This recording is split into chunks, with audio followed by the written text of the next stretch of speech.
നല്ല ഹൽവ ഉണ്ടാക്കുന്ന കണ്ടിട്ടുണ്ടോ? അതും ലൈവായിട്ട്. ഞങ്ങളിങ്ങനെ ദുബായിലെ ഗോൾഡ് സൂക്കിലൂടെ നടക്കുമ്പോൾ ഒന്ന് രണ്ട് അറബി വേഷധാരിയും 2-3 മലയാളികളും കൂടെ ചേർന്ന് ഹൽവ ഉണ്ടാക്കുന്നുണ്ട്. ദൂരെ നിന്ന് വരുമ്പോഴേ നല്ല മണം അടിക്കുന്നത് കൊണ്ട് ഞാനത് പെട്ടെന്ന് തന്നെ ശ്രദ്ധിച്ചു. ചുറ്റും ഒരുപാട് ആൾക്കാർ കൂടി നിൽക്കുന്നുമുണ്ട്. കുറച്ച് പേര് അവിടെ നിന്ന് കഴിക്കുന്നുമുണ്ട്. നല്ല നെയ്യൊക്കെ ഒഴിച്ച് ഇങ്ങനെ ഇളക്കുന്നത് ഞങ്ങളിങ്ങനെ കൊതിയോടെ നോക്കി നിൽക്കുന്നത് കണ്ടപ്പോൾ സാമ്പിൾ വേണമെന്ന് ചോദിച്ചുകൊണ്ട് കുറച്ച് ചെറിയ സ്പൂണുകളിലായി എടുത്ത് ഞങ്ങൾക്ക് തന്നു. കഴിച്ചപ്പോൾ സംഭവം കൊള്ളാം, നല്ല ചൂട് ഹൽവ. പിന്നെ ഒന്നും നോക്കിയില്ല, ഒരു ബോക്സ് ഞങ്ങളും മേടിച്ചു. എല്ലാവരും കൂടെ ഒരുമിച്ച് അങ്ങ് കഴിച്ചു. പിള്ളേർക്കും കൊടുത്തു. അതൊരു നല്ലൊരു എക്സ്പീരിയൻസ് ആയിരുന്നു.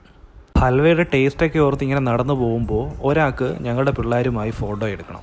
എങ്ങനെ ശ്രമിച്ചിട്ടും ഇവർ 3 പേരും ഒരുമിച്ച് നിൽക്കുന്നില്ല. അവസാനം ഒരുവിധം എങ്ങനെയൊക്കെയോ 1-2 ഫോട്ടോ എടുത്തു. അങ്ങനെ ഞങ്ങളുടെ ഗോൾഡ് സൂക്കിലൂടെയുള്ള യാത്ര തുടർന്നു. ഇതുപോലുള്ള കുഞ്ഞ് ട്രാവൽ സ്റ്റോറികൾ ഇഷ്ടമാണെങ്കിൽ ഫോളോ ചെയ്യാൻ മറക്കരുത്.